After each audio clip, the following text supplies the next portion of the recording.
realizar a redenção, Deus deu a Maria o germe da fecundidade virginal do Pai.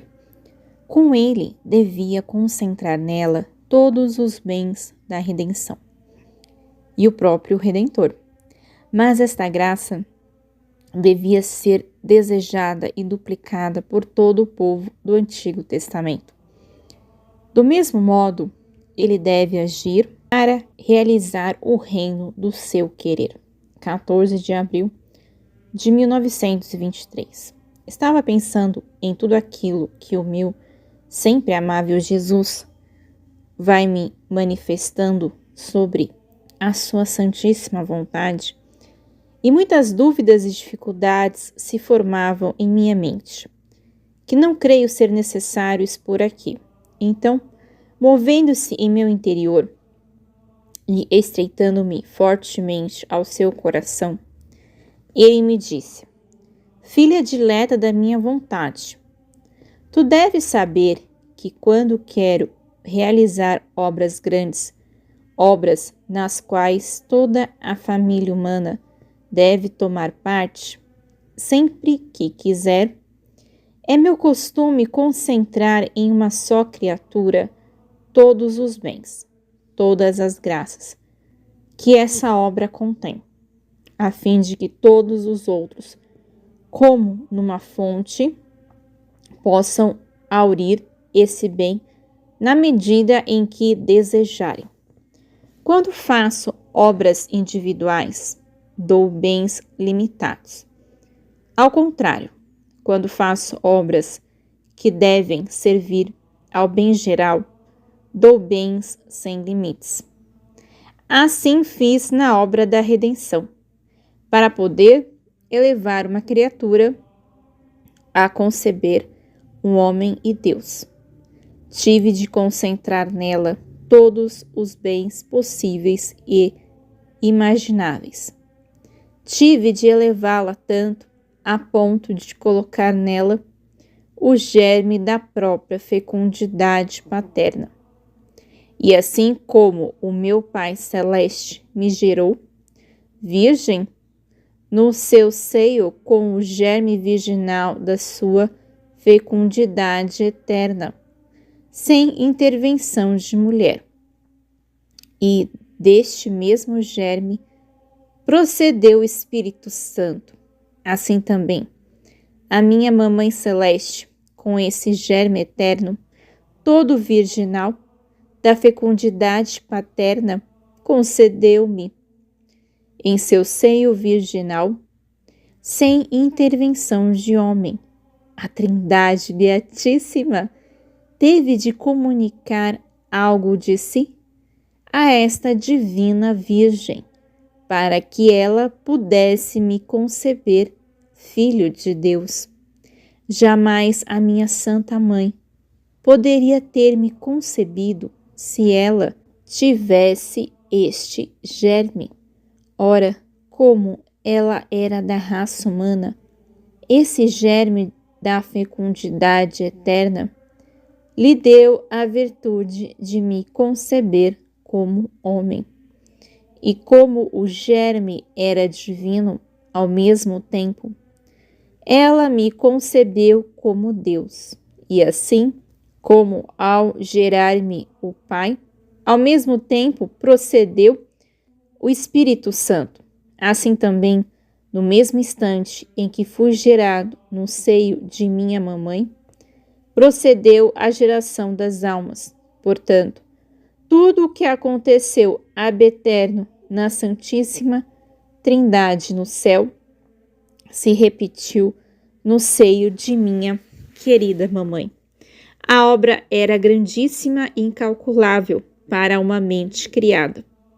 Devia concentrar todos os bens e até a mim mesmo, para que todos pudessem encontrar o que desejassem. Por isso, tendo de ser a obra da redenção tão grande, a ponto de abranger todas as gerações, quis durante muitos séculos as orações, os suspiros, as lágrimas, as penitências, de tantos patriarcas e profetas e de todo o povo do Antigo Testamento. Fiz isso para dispor-lhes a receber um bem tão grande e para mover-me a concentrar nesta criatura celeste todos os bens dos quais todos deveriam usufruir. Ora, quem movia este povo a orar, a suspirar e etc., a promessa do futuro Messias. Esta promessa era como o germe de tantas súplicas e lágrimas. Se não tivesse havido esta promessa, ninguém teria se preocupado, ninguém teria esperado a salvação. Agora, filha minha, vamos à minha vontade. Crês que seja uma santidade como as outras santidades? Um bem, uma graça quase igual às outras, que concedi por tantos séculos aos outros santos? E a toda a igreja? Não, não. Aqui trata-se de uma nova época, de um bem que deve servir a todas as gerações. Mas é necessário que todo este bem eu o centralize primeiro em uma só, como fiz na redenção, entrando tudo em minha mamãe, e ver como as coisas caminham passo a passo para fazer vir a redenção e dispor as almas para isso, a promessa do futuro Messias, a fim de que, ao esperá-lo, não só se dispusessem, mas também pudessem encontrar nele, no futuro Redentor, a própria salvação. Agora, para dispor as almas a viverem no meu querer, para torná-las participantes dos bens que ela contém e fazer com que o homem retorne ao caminho da sua origem, como eu o criei, quis ser o primeiro a orar, fazendo ressoar a minha voz de um ponto a outro da terra, até as alturas do céu, dizendo: Pai nosso que estás nos céus. Não disse Pai meu, mas chamei-o Pai de toda a família humana, para comprometê-lo com aquilo que devia acrescentar, que todos santificassem o seu nome, a fim de que viesse o seu reino sobre a terra, e a sua vontade fosse feita, assim na terra como no céu. Esta era a finalidade da criação. E eu pedia ao Pai que fosse cumprida. Ao orar assim, o Pai cedeu às minhas súplicas. E então formei o germe de um bem tão grande. E para que esse germe fosse conhecido, ensinei aos apóstolos a minha oração. E eles a transmitiram a toda a igreja, a fim de que o povo do futuro Redentor encontrasse nela a salvação e se dispusesse a receber o Messias prometido. Assim, com esse germe formado por mim, a igreja reza e repete muitas vezes a mesma oração que é minha, dispondo-se a receber a graça, que reconheçam e amem o meu Pai Celeste como o Pai deles, de modo que mereçam ser amados como filhos e recebam o grande bem de que a minha vontade se faça assim na terra como no céu.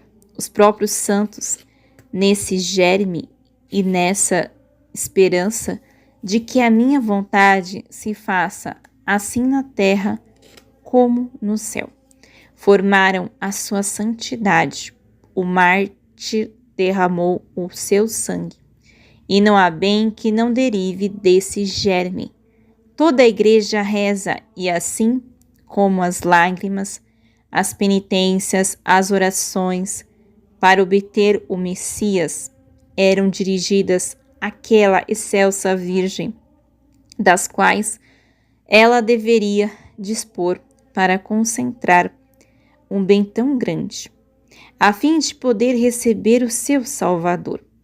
Ainda que não soubessem quem fosse, Assim agora a igreja, ao recitar o Pai Nosso, reza precisamente por ti, para que concentres em ti todo o bem que contém o meu querer. O modo, a forma pela qual a vontade divina tem a vida na terra como no céu. E ainda que não sejas conhecida, a igreja, fazendo eco à minha oração, seja feita a tua vontade, assim na terra como no céu. Me reza, me pressiona, para que concentre todo esse bem em uma segunda Virgem, para que, como outra salvadora, salve a humanidade em perigo e fazendo uso do meu inseparável amor e da minha misericórdia, atenda a minha própria oração, unida àquela de toda a igreja, e faça o homem retornar à sua origem, ao fim para o qual o criei, ou seja, que a minha vontade se faça na terra como no céu. É precisamente este o viver no meu querer. Tudo aquilo que te vou manifestando te conduz a isso. Nisso te confirmo. Este é o grande fundamento do qual vou formando a tua alma. E para fazer isso, vou concentrando em ti todas as graças passadas, presentes e futuras que concedi a todas as gerações. Aliás, as duplico, as multiplico, porque, sendo o meu querer a coisa mais grandiosa, mais santa, mais nobre, que não tem princípio nem fim para depositá-la numa criatura, é justo e decoroso que eu concentre nela todos os bens possíveis, graças inumeráveis, pureza e nobreza divina, a fim de que ela tenha a mesma corte que a minha vontade possui no céu. É a mesma que operou na redenção e que quis servir-se de uma virgem. Quais portentos e prodígios de graças não operou nela? Ela é grande, contém todos os bens e, ao operar, age com magnanimidade. E se trata de realizar obras, de fazer bem a toda a humanidade, põe em risco todos os seus bens. Agora quer servir-se de outra virgem para concentrar a sua vontade e dar início a torná-la conhecida, a fim de que a sua vontade se faça na terra como no céu. E se na redenção quis vir salvar o homem perdido, satisfazer por suas culpas, porque ele era impotente para fazê-lo, dar-lhe um refúgio e tantos outros bens que a redenção contém. Agora, a minha vontade, querendo ostentar um amor maior que o da própria redenção, ao fazer com que se realize na terra como no céu, vem restituir ao homem o seu estado de origem, a sua nobreza, o fim para o qual foi criado. Vem abrir a corrente entre a sua vontade e a humana, de modo que, imersa por esta vontade divina e dominada, dar-lhe-á vida em si mesma, e ela reinará na terra como no céu.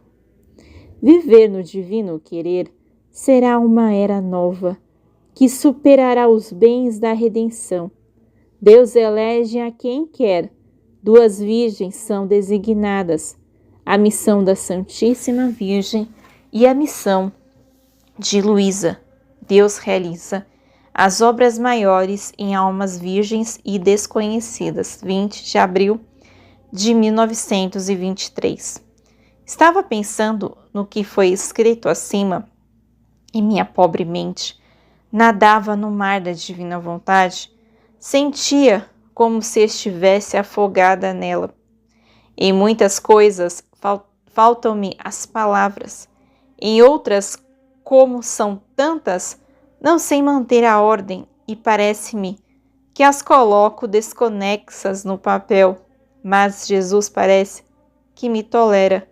Basta que eu escreva e, se não o faço, me repreende dizendo: olha, que não são coisas que devem servir só a ti, mas devem servir também aos outros. Então pensava comigo, e Jesus ama tanto que este modo de viver no divino querer seja conhecido, devendo ser uma época nova, que deve trazer tanto bem, a ponto de superar os próprios bens da sua redenção. Poderia falar com o Papa, que, como chefe da Igreja, tendo autoridade, poderia influir imediatamente sobre os membros de toda a Igreja, fazendo conhecer essa doutrina celeste e trazendo esse grande bem às gerações humanas. Ou então, a alguma pessoa influente, a este seria mais fácil, mas eu, pobre ignorante, desconhecida, como poderei fazer conhecer esse grande bem? E Jesus, suspirando e estreitando-me fortemente a si, disse-me: filha caríssima ao meu supremo querer, é meu costume realizar as minhas obras maiores em almas virgens e desconhecidas, e não só virgens de natureza, mas virgem de afetos, de coração, de pensamentos, porque a verdadeira virgindade é a sombra divina, e somente a minha sombra posso fecundar as minhas maiores obras. Também nos tempos em que vim para redimir, havia pontifícies autoridades, mas não fui até eles porque a minha sombra não estava lá. Por isso escolhi uma virgem desconhecida por todos, mas bem conhecida por mim. E se a verdadeira virgindade é a minha sombra, ao escolhê-la desconhecida, foi o ciúme divino que, querendo-a toda para mim, a tornava desconhecida para todos os outros. Porém, apesar dessa Virgem Celestial ser desconhecida, eu me dei a conhecer, abrindo caminho para fazer com que todos conhecessem a redenção. Quanto maior é a obra que quero realizar, tanto mais vou cobrindo a alma com a superfície das coisas mais ordinárias. Agora, quanto às pessoas de que falas, sendo pessoas conhecidas, o ciúme divino não conseguiria manter a vigilância sobre elas. E a sombra divina, como é difícil encontrá-la. E depois eu elejo a quem me agrada. Está estabelecido que 2 virgens deviam vir em auxílio da humanidade. Uma para salvar o homem, a outra para fazer reinar a minha vontade sobre a terra, para dar ao homem a sua felicidade terrena, para unir as 2 vontades, a divina e a humana, e fazer delas uma só, a fim de que a finalidade para a qual o homem foi criado tenha seu pleno cumprimento. Pensarei eu mesmo em abrir caminho para fazer conhecer o que quero. O que me importa é ter a primeira criatura, onde concentrar esta minha vontade, e que nela tenha vida, como no céu, assim na terra. O resto virá por si só. Por isso digo-te sempre, continua o teu voo no meu querer, porque a vontade humana contém fraquezas, paixões, misérias, que são véus que impedem a entrada no querer eterno. E se são pecados graves, são barricadas que se formam entre uma e outra. E se o meu fiat, assim na terra como no céu, não reina na terra, é justamente isso que o impede. Portanto, a ti foi dado romper esses véus, derrubar essas barricadas e fazer de todos os atos humanos como um só ato, no poder do meu querer, arrastando-os todos e levando-os aos pés do meu Pai Celeste, como que beijados e selados pela sua própria vontade, de modo que, vendo que uma criatura cobriu toda a família humana com a sua vontade, atraído, comprazido por meio dela, faça descer a sua vontade sobre a terra, para fazê-la reinar como no céu, assim também na terra. Livro do Céu, volume 15, escrito Serva de Deus Luísa Picarreta, pequena filha da Divina Vontade.